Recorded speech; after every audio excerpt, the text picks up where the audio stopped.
Assalamualaikum warahmatullahi wabarakatuh. Kami dari kelompok 10 akan mempresentasikan hasil kerja kelompok kami yang akan membahas teori tentang keputusan dividen yang beranggotakan yang pertama, saya Oktiana Putri Erisnunanti, NIM 238, yang kedua Alivia Ananda Putri, NIM 353, yang ketiga Utami Nuraini, NIM 360, yang keempat Fahmah Adityani, NIM 389.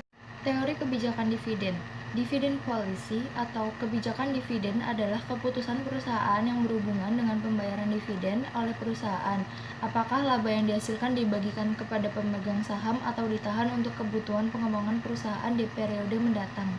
Setidaknya ada 5 teori kebijakan dividen atau teori tentang preferensi pemegang saham mengenai dividen sebagai berikut. 1. Teori dividen tidak relevan atau irrelevansi teori.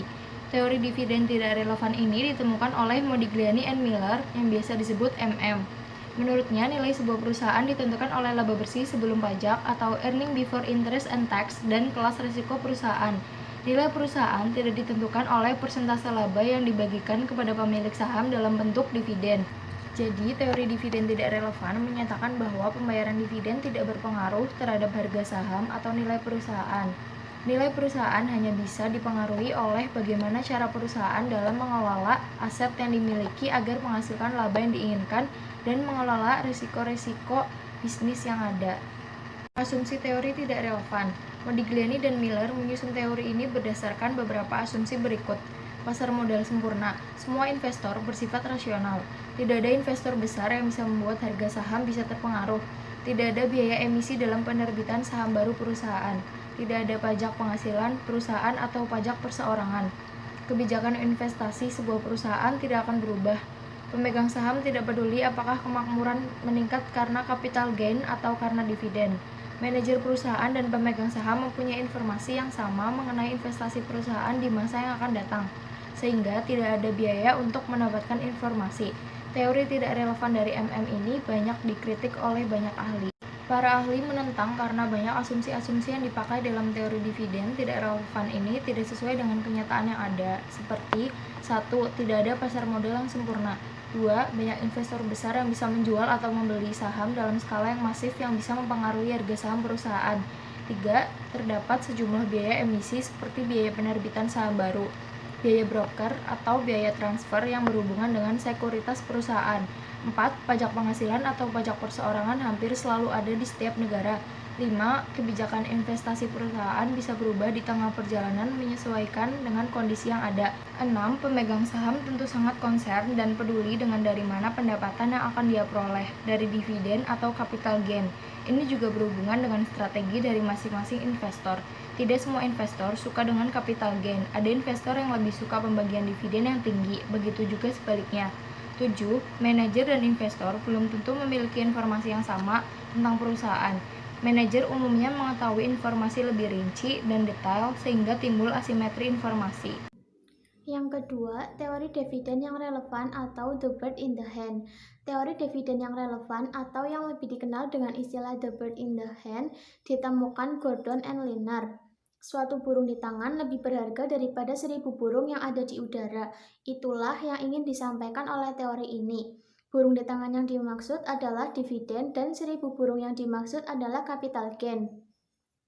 Ya, teori ini lebih banyak berbicara mengenai return investasi saham yang bisa berupa dividen dan capital gain. Yang dimaksud capital gain adalah keuntungan yang diperoleh dari selisih harga jual saham yang lebih tinggi daripada harga beli saham. Teori ini menyatakan bahwa dividen lebih memiliki kepastian daripada 1000 capital gain di udara. Dividen juga lebih bisa diprediksi, sedangkan capital gain cenderung didapat dari hasil spekulasi karena harga saham tiap saat bisa berubah. Pada teori ini, investor lebih menyukai mendapatkan dividen karena dinilai lebih memiliki kepastian dari capital gain. Dividen memiliki resiko yang lebih kecil. Manajemen dapat mengontrol dividen namun tidak bisa mengontrol atau mendikte harga saham di pasar. Investor tidak menyukai capital gain karena ketidakpastian yang lebih tinggi. Dengan menerapkan capital gain, nilai saham naik turun berfluktuatif. Bisa dengan mudah menghasilkan, juga bisa dengan mudah mendapatkan kerugian. Investor belum tentu bisa menangkap 1.000 atau bahkan 1 burung pun di udara. Teori ini dianut dan disukai oleh tipe long-term investor, loyal, dan cenderung setia kepada satu perusahaan dengan prinsip pembayaran dividen adalah komitmen perusahaan terhadap pemegang saham yang setia. Investor menyukainya karena bisa meningkatkan kemakmurannya. Bagaimanakah jika suatu burung yang ada di tangan, yang diharapkan dan diyakini sangat berharga tersebut ternyata mengecewakan? Bagaimana jika saham yang dipilih ternyata tidak memberikan dividen seperti yang diharapkan? Bagaimana jika ternyata perusahaan mengalami kerugian?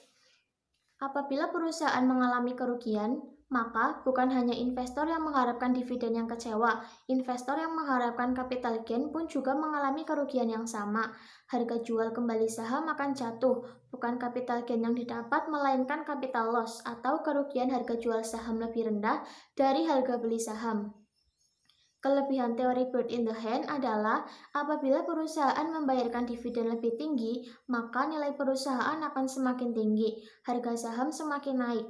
Kelemahannya, apabila dividen yang dibayarkan tinggi, investor akan dikenakan pajak yang tinggi juga.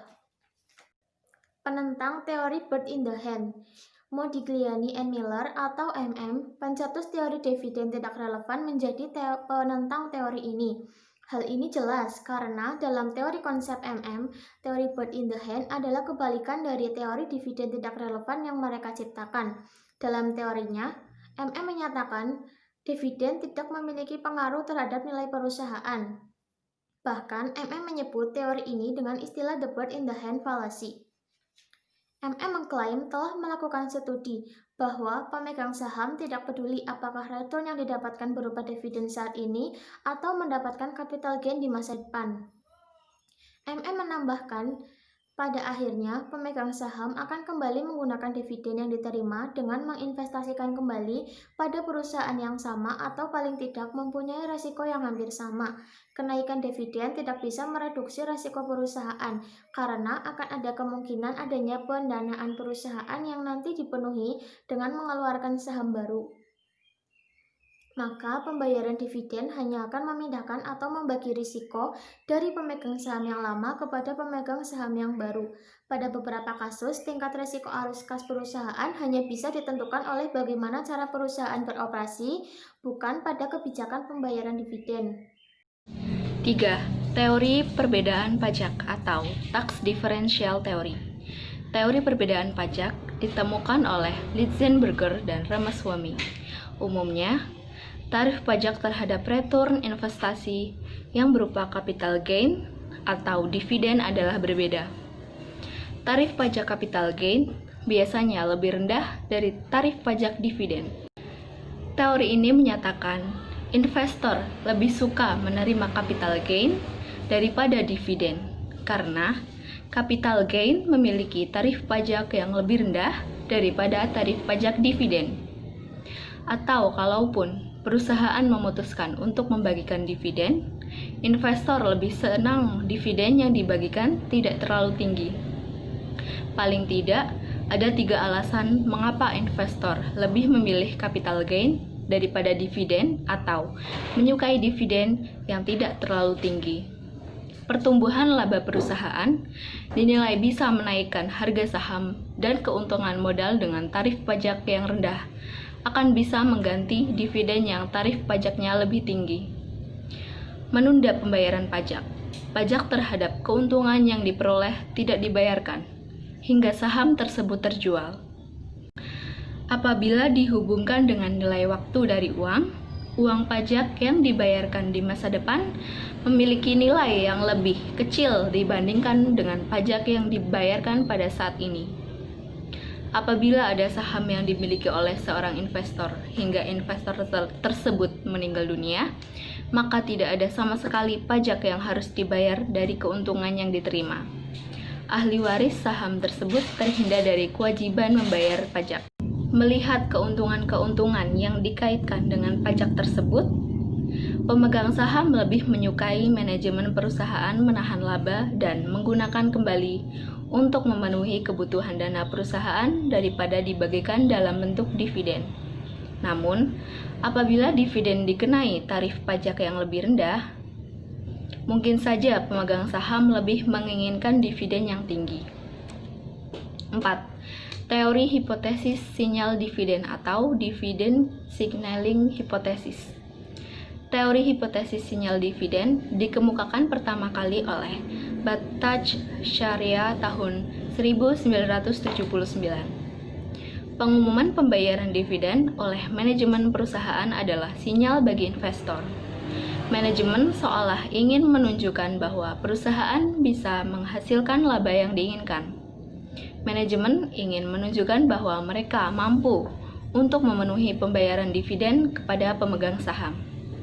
Manajemen seolah memberikan sinyal bahwa kondisi keuangan perusahaan sangat kuat sehingga mampu membagikan dividen.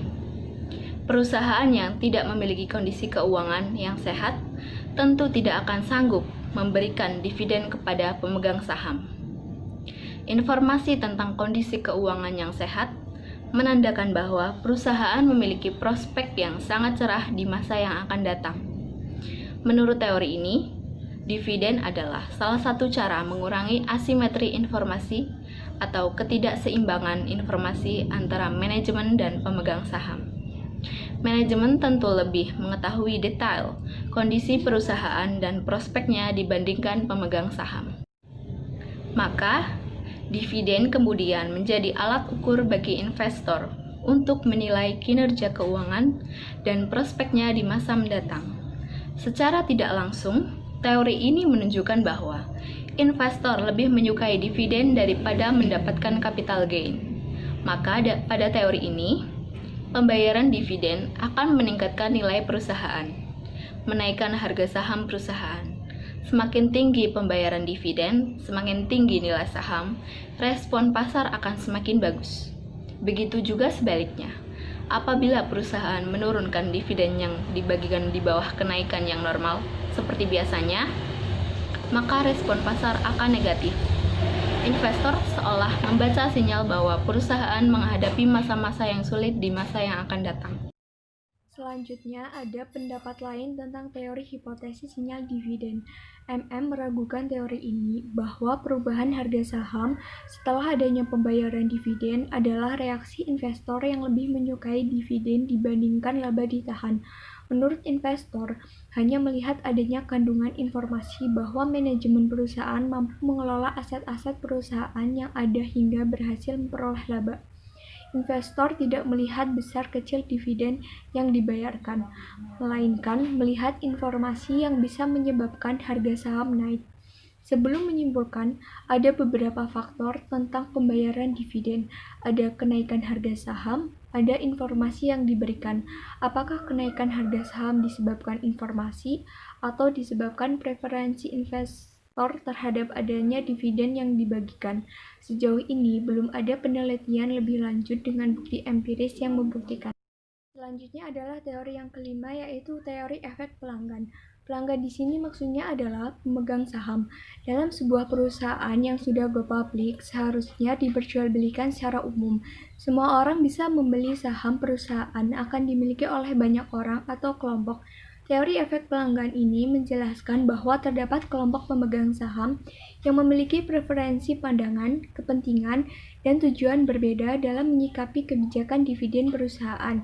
Sebuah perusahaan dimiliki oleh bermacam-macam tipe investor. Ada investor yang menginginkan dividen atau sebaliknya, investor yang tidak menginginkan dividen. Dua tipe yang bertolak belakang yang berada dalam satu perusahaan. Ada kelompok memiliki saham yang sedang membutuhkan dana pada saat itu, umumnya mereka akan mengharapkan ada pembagian dividen dengan rasio yang tinggi. Selanjutnya ada kelompok pemegang saham yang menginginkan capital gain karena pertimbangan perpajakan. Ada pula kelompok yang mengabaikan aspek pajak dan menginginkan pembagian dividen. Dengan adanya kelompok ini, kebijakan dividen yang diambil akan menguntungkan pemegang saham kelompok tertentu dan tidak mengembirakan bagi pemegang saham lainnya. Adanya kondisi seperti ini bisa jadi mendorong perusahaan untuk menarik investor-investor yang sejalan dengan kebijakan dividen perusahaan. Perusahaan yang memiliki kebijakan pembagian dividen yang tinggi cenderung berusaha menarik investor yang juga suka dengan pembagian dividen. Lihat kondisi pasar yang memungkinkan pemegang saham bisa dengan mudah berpindah perusahaan. Perusahaan bisa mengganti kebijakan dividen sesuai yang diinginkan dan membiarkan para pemegang saham yang tidak menyukai keputusan tersebut menjual kepemilikan sahamnya ke investor yang lain. Pemegang saham tidak melepas sahamnya begitu saja. Ada beberapa yang perlu diperhitungkan seperti biaya-biaya yang harus dibayar, seperti biaya peluang dan beban pajak. Sekian presentasi dari kelompok kami. Jika ada salah kata mohon dimaafkan. Terima kasih. Wassalamualaikum warahmatullahi wabarakatuh.